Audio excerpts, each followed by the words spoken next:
സങ്കീർത്തനങ്ങൾ അധ്യായം 87. ജനതകളുടെ മാതാവായ സിയോൻ, അവിടുന്ന് വിശുദ്ധഗിരിയിൽ തന്റെ നഗരം സ്ഥാപിച്ചു. യാക്കോബിന്റെ എല്ലാ വാസസ്ഥലങ്ങളെയും കാൾ സിയോന്റെ കവാടങ്ങളെ കർത്താവ് സ്നേഹിക്കുന്നു. ദൈവത്തിന്റെ നഗരമേ, നിന്നെപ്പറ്റി മഹത്തായ കാര്യങ്ങൾ പറയപ്പെടുന്നു. എന്നെ അംഗീകരിക്കുന്നവരുടെ കൂട്ടത്തിൽ റാഹാബും ബാബിലോണും ഉൾപ്പെടുന്നു.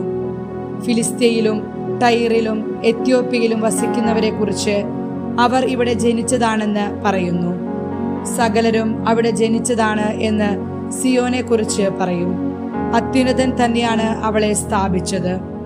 കർത്താവ് ജനതകളുടെ കണക്കെടുക്കുമ്പോൾ ഇവൻ അവിടെ ജനിച്ചു എന്ന് രേഖപ്പെടുത്തും. എന്റെ ഉറവകൾ നിന്നിലാണെന്ന് ഗായകരും നർത്തകരും ഒന്നുപോലെ പാടും. അധ്യായം 88.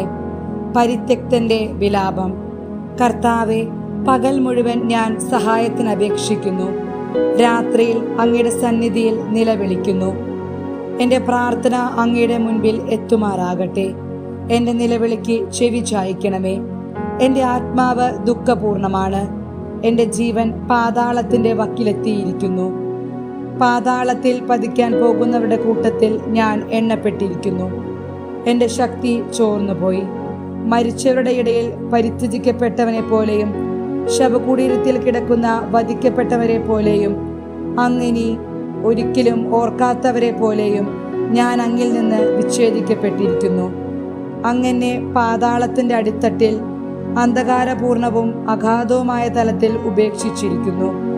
അങ്ങയുടെ ക്രോധം എന്നെ ഞെരുക്കുന്നു. അങ്ങയുടെ തിരമാലകൾ എന്നെ മൂടുന്നു. കൂട്ടുകാർ എന്നെ വിട്ടകലാൻ അങ്ങിടയാക്കി. അവർക്ക് എന്നെ ബീഭത്സ വസ്തുവാക്കി. രക്ഷപ്പെടാനാവാത്ത വിധം അങ്ങനെ തടവിലാക്കി. ദുഃഖം കൊണ്ട് എൻ്റെ കണ്ണ് മങ്ങിപ്പോകുന്നു. കർത്താവെ, എന്നും ഞാൻ അങ്ങയെ വിളിച്ചപേക്ഷിക്കുന്നു. ഞാൻ അങ്ങയുടെ സന്നിധിയിലേക്ക് കൈകൾ ഉയർത്തുന്നു. മരിച്ചവർക്ക് വേണ്ടി അങ്ങ് അത്ഭുതം പ്രവർത്തിക്കുമോ? നിഴലുകൾ അങ്ങയെ പുകഴ്ത്താൻ ഉണർന്നെഴുന്നേൽക്കുമോ? ശവകുടീരത്തിൽ അങ്ങയുടെ സ്നേഹവും വിനാശത്തിൽ അങ്ങയുടെ വിശ്വസ്തതയും പ്രഘോഷിക്കുമോ? അന്ധകാരത്തിൽ അങ്ങയുടെ അത്ഭുതങ്ങളും വിസ്മൃതിയുടെ ദേശത്ത് അങ്ങയുടെ രക്ഷാകര സഹായവും അറിയപ്പെടുമോ? കർത്താവെ, ഞാൻ അങ്ങയോട് നിലവിളിച്ച് അപേക്ഷിക്കുന്നു. പ്രഭാതത്തിൽ എൻ്റെ പ്രാർത്ഥന അങ്ങയുടെ സന്നിധിയിലെത്തുന്നു. കർത്താവെ, അങ്ങ് എന്നെ തള്ളിക്കളയുന്നതെന്തുകൊണ്ട്? എന്നിൽ നിന്ന് മുഖം മറയ്ക്കുന്നതെന്തുകൊണ്ട്? ചെറുപ്പം മുതൽ ഇന്നോളം ഞാൻ പീഡിതനും മരണാസന്നനുമായി. അങ്ങയുടെ ഭീകര ശിക്ഷകൾ സഹിക്കുന്നു. ഞാൻ നിസ്സഹായനാണ്. അങ്ങയുടെ ക്രോധം എൻ്റെ നേരെ കവിഞ്ഞൊഴുകി. അങ്ങയുടെ ഭീകരാക്രമങ്ങൾ എന്നെ നശിപ്പിക്കുന്നു. പെരുവെള്ളം പോലെ അത് നിരന്തരം എന്നെ വലയം ചെയ്യുന്നു. അവ ഒരുമിച്ച് എന്നെ പൊതിയുന്നു. സ്നേഹിതരെയും അയൽക്കാരെയും അങ്ങ് എന്നിൽ നിന്ന് അകറ്റിയിരിക്കുന്നു. അന്ധകാരം മാത്രമാണ് എൻ്റെ സഹചരൻ. അധ്യായം 89. ദാവീദിനോട് ചെയ്ത ഉടമ്പടി അനുസ്മരിക്കണമേ. കർത്താവെ, ഞാനെന്നും അങ്ങയുടെ കാരുണ്യം പ്രകീർത്തിക്കും. എൻ്റെ അധരങ്ങൾ തലമുറകളോട് അങ്ങയുടെ വിശ്വസ്തത പ്രഘോഷിക്കും. എന്തെന്നാൽ അങ്ങയുടെ കൃപ എന്നേക്കും നിലനിൽക്കുന്നു. അങ്ങയുടെ വിശ്വസ്തത ആകാശം പോലെ സുസ്ഥിരമാണ്. അവിടുന്ന് അരുളി ചെയ്തു, എൻ്റെ തിരഞ്ഞെടുക്കപ്പെട്ടവനുമായി ഞാൻ ഒരു ഉടമ്പടി ഉണ്ടാക്കി. എൻ്റെ ദാസനായ ദാവീദിനോട് ഞാൻ ശപഥം ചെയ്തു. നിന്റെ സന്തതിയെ എന്നേക്കുമായി ഞാൻ ഉറപ്പിക്കും.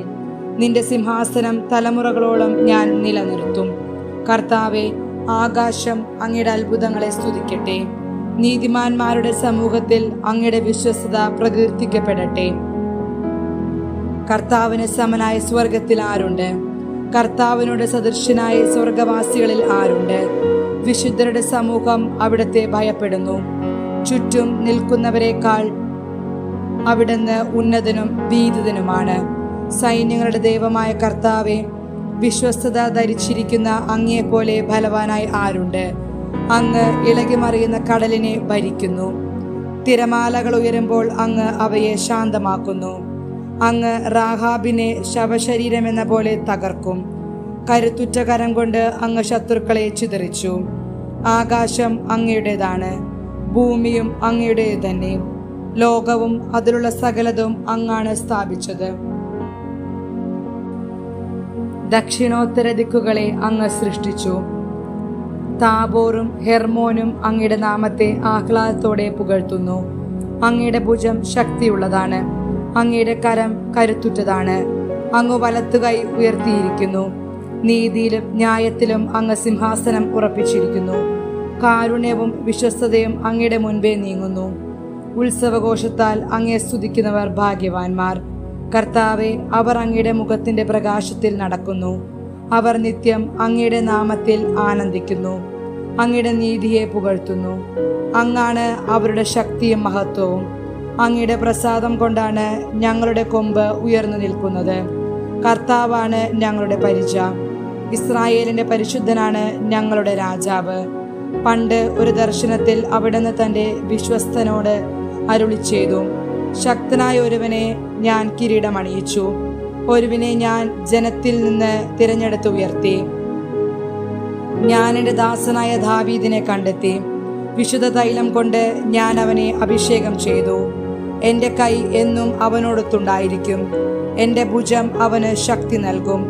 ശത്രു അവനെ തോൽപ്പിക്കുകയില്ല. ദുഷ്ടൻ അവൻ്റെ മേൽ പ്രാബല്യം നേടുകയില്ല. അവൻ്റെ ശത്രുവിനെ അവൻ്റെ മുൻപിൽ വെച്ചു തന്നെ ഞാൻ തകർക്കും. അവൻ്റെ വൈരികളെ ഞാൻ നിലം പതിപ്പിക്കും. എൻ്റെ വിശ്വസ്തതയും കാരുണ്യവും അവനോട് കൂടെ ഉണ്ടായിരിക്കും. എൻ്റെ നാമത്തിൽ അവൻ ശിരസുയർത്തി നിൽക്കും. ഞാൻ അവൻ്റെ അധികാരം സമുദ്രത്തിന്മേലും അവൻ്റെ ആധിപത്യം നദികളുടെ മേലും വ്യാപിപ്പിക്കും. അവൻ എന്നോട് എൻ്റെ പിതാവും എൻ്റെ ദൈവവും എൻ്റെ രക്ഷാശിലയും അവിടുന്നാണ് എന്നുച്ചത്തിൽ ഉദ്ഘോഷിക്കും. ഞാൻ അവനെ എൻ്റെ ആദ്യജാതനും ഭൂമിയിലെ രാജാക്കന്മാരിൽ അത്യുന്നതനും ആക്കും. എൻ്റെ കരുണ എപ്പോഴും അവൻ്റെ മേലുണ്ടായിരിക്കും. അവനോടുള്ള എൻ്റെ ഉടമ്പടി അചഞ്ചലമായി നിലനിൽക്കും. ഞാൻ അവൻ്റെ വംശത്തെ ശാശ്വതമാക്കും. അവൻ്റെ സിംഹാസനം ആകാശമുള്ളിടത്തോളം കാലം നിലനിൽക്കും.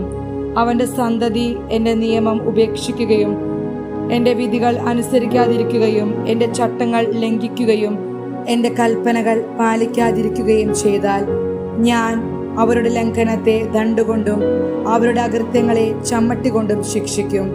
എന്നാലും ഞാൻ എൻ്റെ കാരുണ്യം അവനിൽ നിന്ന് പിൻവലിക്കുകയില്ല. എൻ്റെ വിശ്വസ്തതയ്ക്ക് ഭംഗം വരുത്തുകയില്ല. ഞാൻ എൻ്റെ ഉടമ്പടി ലംഘിക്കുകയില്ല. ഞാൻ ഉച്ചരിച്ച വാക്കിന് വ്യത്യാസം വരുത്തുകയില്ല. ഞാൻ എന്നേക്കുമായി എൻ്റെ പരിശുദ്ധിയെ കൊണ്ട് ശപഥം ചെയ്തു. ദാവീദിനോട് ഞാൻ വ്യാജം പറയുകയില്ല. അവൻ്റെ വംശം ശാശ്വതമായും അവൻ്റെ സിംഹാസനം സൂര്യനുള്ള കാലത്തോളം എൻ്റെ മുൻപിൽ നിലനിൽക്കും. അത് ചന്ദ്രനെ പോലെ എന്നേക്കും നിലനിൽക്കും. ആകാശമുള്ളിടത്തോളം കാലം അത് അചഞ്ചലമായിരിക്കും. എന്നാൽ അങ്ങ് അവനെ പരിത്യജിച്ചു കളഞ്ഞു. അങ്ങയുടെ അഭിഷേകത്തിന്റെ നേരെ അങ്ങ് ക്രുദ്ധനായിരിക്കുന്നു. അങ്ങയുടെ ദാസനോട് ചെയ്ത ഉടമ്പടി അങ്ങ് ഉപേക്ഷിച്ചു കളഞ്ഞു. അവിടുന്ന് അവന്റെ കിരീടത്തെ നിലത്തെറിഞ്ഞ് മലിനമാക്കി. അവിടുന്ന് അവന്റെ മതിലുകൾ തകർത്തു. അവന്റെ ദുർഗങ്ങൾ ഇടിച്ചു നിരത്തി. വഴിപോക്കർ അവനെ കൊള്ളയടിക്കുന്നു. അവൻ അയൽക്കാർക്ക് പരിഹാസപാത്രമായി. അങ്ങ് അവന്റെ വൈരികളുടെ വലത്ത് കൈ ഉയർത്തി. അവന്റെ സകല ശത്രുക്കളെയും സന്തോഷിപ്പിച്ചു. അവന്റെ വാളിന്റെ വായ്ത്തല മടക്കി. യുദ്ധത്തിൽ ചെറുത്തു നിൽക്കാൻ അവന് കഴിവില്ലാതാക്കി. അവിടുന്ന് അവന്റെ കയ്യിൽ നിന്ന് ചെങ്കോലെടുത്തു മാറ്റി. അവന്റെ സിംഹാസനത്തെ മണ്ണിൽ മറിച്ചിട്ടു. അവന്റെ യൗവനത്തിന്റെ നാളുകൾ അവിടുന്ന് വെട്ടിച്ചുരുക്കി. അവിടുന്ന് അവനെ അപമാനം കൊണ്ട് പൊതിഞ്ഞു. കർത്താവെ, ഇത് എത്ര നാളത്തേക്ക്? അങ്ങ് എന്നേക്കും മറഞ്ഞിരിക്കുമോ? അങ്ങയുടെ ക്രോധം എത്ര കാലം അഗ്നി പോലെ ജ്വലിക്കും? കർത്താവെ, എത്ര ഹ്രസ്വമാണ് ആയുസ്സെന്നും എത്ര വ്യർത്ഥമാണ് അങ്ങ് സൃഷ്ടിച്ച മർത്യജീവിതമെന്നും ഓർക്കണമേ. മരണം കാണാതെ ജീവിക്കാൻ കഴിയുന്ന മനുഷ്യനുണ്ടോ? ജീവനെ പാതാളത്തിന്റെ പിടിയിൽ നിന്ന് വിടുവിക്കാൻ ആർക്ക് കഴിയും? കർത്താവെ, അങ്ങയുടെ പൂർവ്വസ്നേഹം എവിടെ? വിശ്വസ്തനായ അങ്ങ് ദാവീദിനോട് ചെയ്ത ശപഥം എവിടെ? കർത്താവെ, അങ്ങയുടെ ദാസൻ എത്ര നിന്ദിക്കപ്പെടുന്നെന്ന് ഓർക്കണമേ. ജനതകളുടെ പരിഹാസശരം ഞാൻ നെഞ്ചിലേൽക്കുന്നു. കർത്താവെ, അങ്ങയുടെ ശത്രുക്കൾ അവനെ നിന്ദിക്കുന്നു. അങ്ങയുടെ അഭിഷേകത്തിന്റെ പിൻഗാമികളെ അവർ പരിഹസിക്കുന്നു. കർത്താവ് എന്നേക്കും വാഴ്ത്തപ്പെടട്ടെ. ആമേൻ, ആമേൻ.